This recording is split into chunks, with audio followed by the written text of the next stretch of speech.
ইতিহাসের সবচেয়ে বড় সামরিক কুচকাওয়াজ চীনে শক্তির ঝলক দেখিয়ে বিশ্বকে জোরালো বার্তা দিলেন শি জিনপিং। ট্রাম্পকে কটাক্ষ মার্কিন মিডিয়ার, অজ্ঞতা ট্রাম্পের প্রধান বিপদ বলছে হাফপোস্ট। বাংলাদেশে মার্কিন রাষ্ট্রদূত নিযুক্ত হতে যাচ্ছেন ব্রেন্ট ক্রিস্টেনসেন, সিনেটে অনুমোদন প্রক্রিয়া।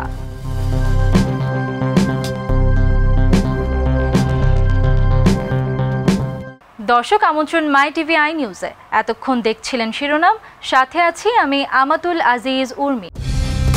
কালার এক্সপার্ট, জর্জ স্যাপ এবং মাইল্ড অন হ্যান্ডস টেকনোলজি সমৃদ্ধ অরিক্স ক্রিস্টাল ওয়াশ আপনার লন্ড্রি এক্সপার্ট।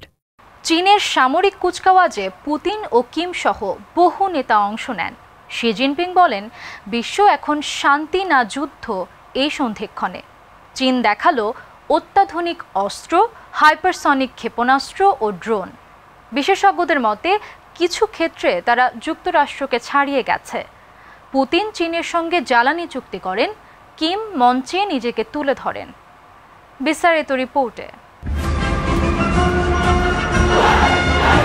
চীনের ইতিহাসে সবচেয়ে বড় সামরিক কুচকাওয়াজে রুশ প্রেসিডেন্ট ভ্লাদিমির পুতিন ও উত্তর কোরিয়ার কিম জং উন সহ 2 ডজনের বেশি বিশ্ব নেতার উপস্থিতিতে চীনা প্রেসিডেন্ট শি জিনপিং সতর্ক করে বলেন, এখন শান্তি নাকি যুদ্ধ, বিশ্বকে এই দুটি পথের একটি বেছে নিতে হবে।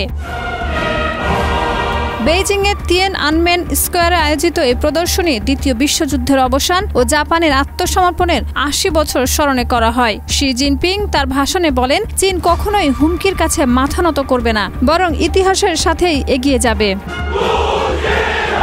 70 মিনিটের কুচকাওয়াজে ড্রোন, ক্ষেপণাস্ত্র, ট্যাঙ্ক সহ অত্যাধুনিক সমরাস্ত্রের প্রদর্শন করা হয়। হেলিকপ্টার থেকে ব্যানার ফেলা, যুদ্ধ বিমানের ফ্লাইপাস্ট, ওড়ানো হয় 80,000 শান্তির পায়রা ও রঙিন বেলুন। এই আয়োজনের মাধ্যমে চীন তার সামরিক ও কূটনৈতিক শক্তি তুলে ধরতে চেয়েছে, বিশেষ করে এমন সময়ে যখন যুক্তরাষ্ট্রের সঙ্গে উত্তেজনা তুঙ্গে। অনুষ্ঠানে শি অতিথিদের ইংরেজিতে স্বাগত জানান। মাও জে দংয়ের স্টাইলে পরা শুটেও ছিল বার্তা। চীন এই প্রথমবার হাইপারসনিক ক্ষেপণাস্ত্র YJ-19, গ্লাইড ভেহিকল YJ-17 ও পানির নিচে আঘাত হানতে সক্ষম ড্রোন উন্মোচন করে। এতে বিশেষজ্ঞরা মনে করছেন, অনেক প্রযুক্তিতে চীন ইতিমধ্যেই যুক্তরাষ্ট্রকে টপকে গেছে। এদিকে মার্কিন প্রেসিডেন্ট ডোনাল্ড ট্রাম্প ট্রুথ সোশ্যালে পোস্ট দিয়ে দ্বিতীয় বিশ্বযুদ্ধের যুক্তরাষ্ট্রের অবদান স্মরণ করিয়ে দেন এবং কিম পুতিনকে কটাক্ষ করে শুভেচ্ছা জানান। পর্যবেক্ষকরা নজর রাখছেন ভবিষ্যতে চীন, রাশিয়া, উত্তর কোরিয়া একত্রে কোনো সামরিক জোটে যায় কিনা। এখন পর্যন্ত তারা এমন কোনো আনুষ্ঠানিক চুক্তিতে নেই। শাহিদা রুবি, মাই টিভি। মার্কিন সংবাদ মাধ্যম হাফপোস্টের এক প্রতিবেদনে বলা হয়েছে, মার্কিন প্রেসিডেন্ট ডোনাল্ড ট্রাম্পের বহু সিদ্ধান্ত ভুল ধারণা ও অতিরিক্ত আত্মবিশ্বাসের উপর ভিত্তি করে নেওয়া হয়েছে, যা যুক্তরাষ্ট্র ও বিশ্বে বিপর্যয় ডেকে আনতে পারে। যেমন প্রেসিডেন্ট হওয়ার কিছুদিনের মধ্যেই তিনি লস অ্যাঞ্জেলেসের দাবানল নেভাতে দূরের জলাধার থেকে পানি ছাড়ার নির্দেশ দেন, যা বরং বন্যার ঝুঁকি তৈরি করে। তার ভুল বাণিজ্য নীতি ও অযৌক্তিক মন্তব্য, যেমন সমুদ্রপৃষ্ঠের উচ্চতা বাড়া মানে নতুন উপকূল সৃষ্টি, তাকে আরও বিতর্কিত করেছে। সাবেক উপদেষ্টারাও তাকে অজ্ঞ ও বোকা বলে বর্ণনা করেছেন। বিস্তারিত রিপোর্টে। এবার মার্কিন সংবাদপত্র হাফপোস্ট এক বিস্ফোরক মন্তব্য করেছে মার্কিন প্রেসিডেন্ট ডোনাল্ড ট্রাম্পকে নিয়ে। হাফপোস্টের দাবি, বিভিন্ন নীতিগত সিদ্ধান্ত, বিশেষ করে জলবায়ু, অর্থনীতি ও পররাষ্ট্র নীতিতে নেওয়া পদক্ষেপগুলো প্রায়শই ভুল ধারণা ও ভিত্তিহীন আত্মবিশ্বাসের উপর ভিত্তি করে করা হয়েছে।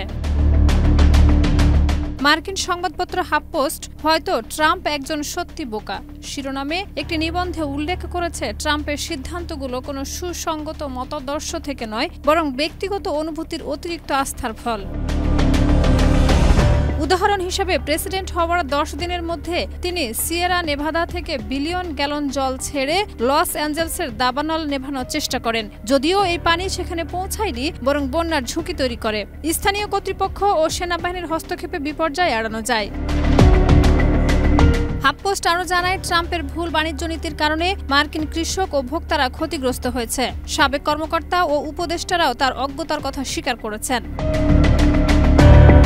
এমনকি ট্রাম্প সমুদ্রপৃষ্ঠের উচ্চতা বৃদ্ধিকে উপকূল বৃদ্ধির সুযোগ বলে মনে করেন এবং ঔষধের দাম 1500% কমানোর মতো অযৌক্তিক দাবিও করেছেন। হাফপোস্ট বলছে, ট্রাম্প প্রায় সিদ্ধান্ত নেন ব্যক্তিগত পরিচিতদের গুজব ও মতামতের ভিত্তিতে, গোয়েন্দা তথ্যের ভিত্তিতে নয়।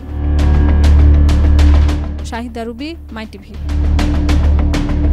মার্কিন প্রেসিডেন্ট ডোনাল্ড ট্রাম্প বাংলাদেশের পরবর্তী রাষ্ট্রদূত হিসেবে মনোনীত করেছেন ব্রেন্ট ক্রিস্টেনসেনকে। তিনি একজন অভিজ্ঞ কূটনীতিক, যিনি আগে ঢাকায় রাজনৈতিক কাউন্সিলর সহ বিভিন্ন দেশে ও আন্তর্জাতিক গুরুত্বপূর্ণ পদে দায়িত্ব পালন করেছেন। সর্বশেষ তিনি যুক্তরাষ্ট্রের কৌশলগত কমান্ডে বৈদেশিক নীতি উপদেষ্টা ছিলেন। ক্রিস্টেনসেন নিরাপত্তা কৌশল, পরিসংখ্যান ও অর্থনীতিতে উচ্চশিক্ষিত এবং একাধিক ভাষায় দক্ষ। বিস্তারিত প্রতিবেদনে। বাংলাদেশে মার্কিন রাষ্ট্রদূত নিযুক্ত হতে যাচ্ছেন ব্রেন্ট ক্রিস্টেনসেন। মার্কিন প্রেসিডেন্ট ডোনাল্ড ট্রাম্প ব্রেন্ট ক্রিস্টেনসেনকে বাংলাদেশের পরবর্তী রাষ্ট্রদূত হিসেবে মনোনীত করেছেন। এখন অপেক্ষা শুধু সিনেটের অনুমোদন। কিন্তু কে এই ব্রেন্ট, আর কেন ট্রাম্প তাকে মনোনীত করলেন? ক্রিস্টেনসেন একজন অভিজ্ঞ কূটনীতিক। তিনি এর আগে 2019 থেকে 2022 পর্যন্ত ঢাকায় মার্কিন দূতাবাসের রাজনৈতিক কাউন্সিলর ছিলেন। সর্বশেষ তিনি যুক্তরাষ্ট্রের কৌশলগত কমান্ডের বৈদেশিক নীতি উপদেষ্টা হিসেবে দায়িত্ব পালন করেছেন। ক্রিস্টেনসেন 2022 থেকে 2025 সাল পর্যন্ত ইউএসএস স্ট্র্যাটকম কমান্ডারের বৈদেশিক নীতি উপদেষ্টা ছিলেন।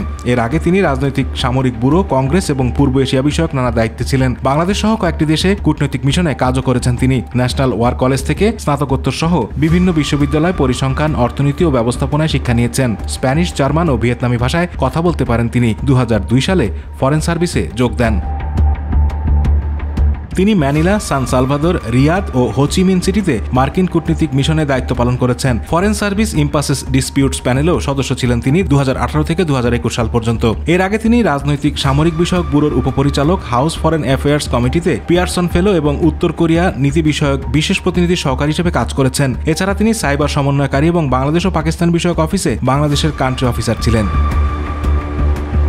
আতিকুর রহমান তিতাস, মাই টিভি। দর্শক, এই ছিল আজকের মাই টিভি আই নিউজ। ধন্যবাদ এতক্ষণ সাথে থাকার জন্য।